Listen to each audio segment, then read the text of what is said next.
Why federal government is keeping Nnamdi Kanu despite court's ruling? This according to Malami. Despite the court ruling asking Nigeria to return the leader of the indigenous people of Biafra to Kenya and pay him 500 million naira as compensation, the federal government is not inclined to free him based on several factors. The Attorney General of the Federation and Minister of Justice, Abubakar Malami, had said this is prior to them getting another judgment from an appeal court in Jos.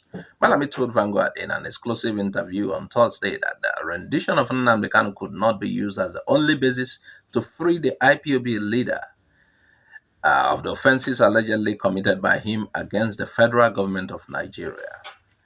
The Justice Minister explained that the government was holding onto Kanu on account of four major issues, which were preceded by the rendition matter for which the court cleared him.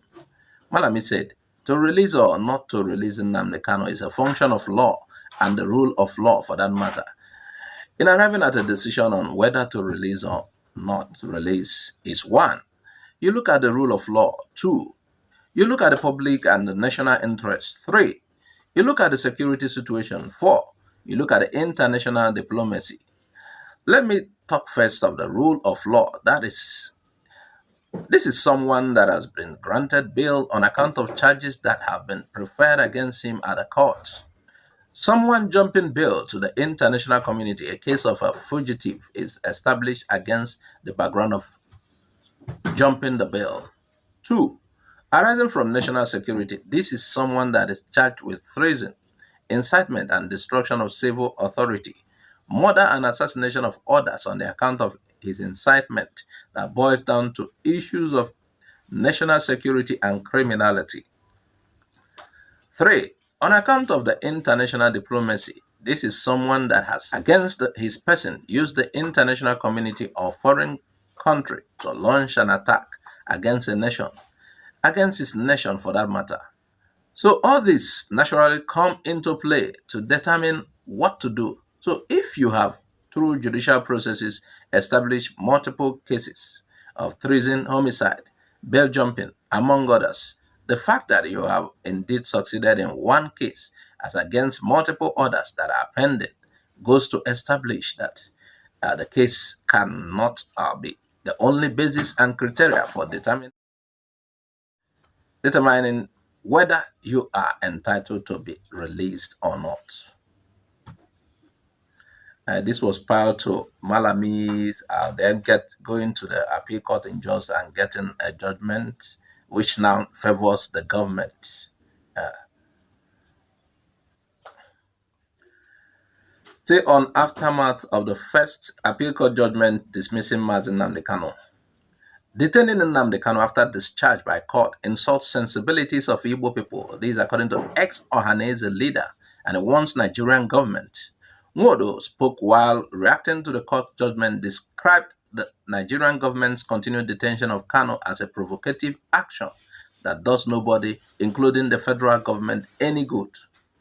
The former President General of Ohanese Igbo worldwide, Chief Nwodo, has condemned the continued detention of the leader of the indigenous people of Biafra IPOB, Nnamdi Kanu, after the appeal court ruling. The former Minister of Information, while advising President Muhammadu Buhari and his appointees to rethink and free Nnamdi Kanu, warned that violating orders of the court would have far-reaching consequences. Nwodo said a critical review of government's position on this matter is very important because of the far-reaching implications keeping the IPOB leader after the court ruling, which have on the much-desired peace and stability in the country. If the Honorable Justices of the Court of Appeal reviewed the situation and arrived at their decision, going outside the ruling of the courts could be provocative and injurious to the federal government's image on the rule of law and respect for the judiciary. He emphatically stated that any other reason being adduced to warrant keeping Kanu incarcerated is most likely going to be inferior to respecting the ruling of the court and also the sensibilities of some Nigerians, particularly Igbo, who hailed and celebrated the ruling. Sahara reporters reported that the Abuja division of the Court of Appeal on October 13, 2022, discharged Kanu of terrorism charges brought against him by the government. The appellate court, in an unanimous decision, faulted the process through which Kanu was brought before the Federal High Court to answer to terrorism charges. But the Attorney General of the Federation and Minister of Justice, Mr. Abubakar Malami, while reacting to the judgment of the Court of Appeal, clarified that the detained IPOB leader was only discharged and not acquitted by the court. Acquittal is a verdict by the judge that the accused is not guilty of the offense he is charged with, while discharge means releasing a person from custody or allegation due to insufficient grounds to proceed with the case. The appeal court ruled that the arrest, abduction, and subsequent arraignment of Kanu before a federal high court violated the International Convention on Terrorism and thus robbed any court of law in Nigeria of the necessary jurisdiction to entertain the suit. Justice Adedotun Adefope Okujie, who read out the judgment of the three-man panel, noted that there was no way the federal government showed it complied with the procedures for extradition of the IPOB leader from Kenya last year. The appellate court listed the conditions according to the Organizations of Africa Unity (OAU), which a state must meet to include a formal application for extradition to host country, permission from a court, and a statement of the alleged offenses in connection with the extradition request, among others. The court explained that the requirements were aimed at ensuring that people were only extradited after full conviction of alleged committer of an offense and not for any other purposes. Similarly, a federal high court sitting in Umuahia, Abia State, on Wednesday ordered President Buhari's government to return Kanu to Kenya, describing his extraordinary rendition as a grave violation of human rights.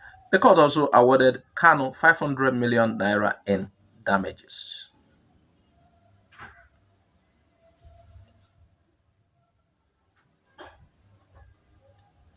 The spokesperson of Northern Elders Forum (NEF), Dr. Hakim Baba Ahmed, has shared his thoughts following the announcement by the Central Bank of Nigeria on redesigning the Naira. In a tweet on his official Twitter account on Friday morning, Dr. Hakim said, "We must be forgiven for recalling the farce of 1984. According to him, he is hoping the contemplated currency change is a carefully thought out plan and not a predictable fiasco."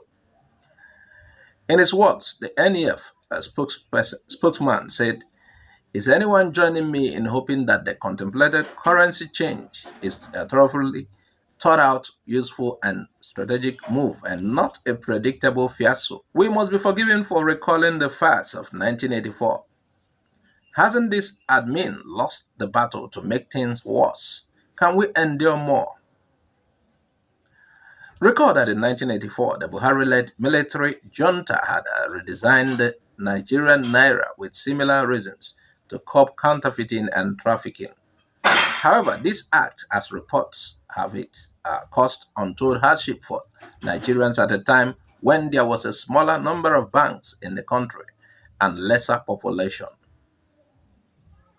What do you think about this contemplation? The CBN and Dr. Hakim Ahmed's reaction to it. So Buhari has done this before, while in 1984, it's like Hakim Baba Ahmed is regretting having been involved in bringing Buhari back to power. And in a time whereby Nigeria is facing enormous hardship, you start the redesigning the money. You know what is involved? A lot of money will be involved. Meanwhile, let's look at the next story is important on this matter.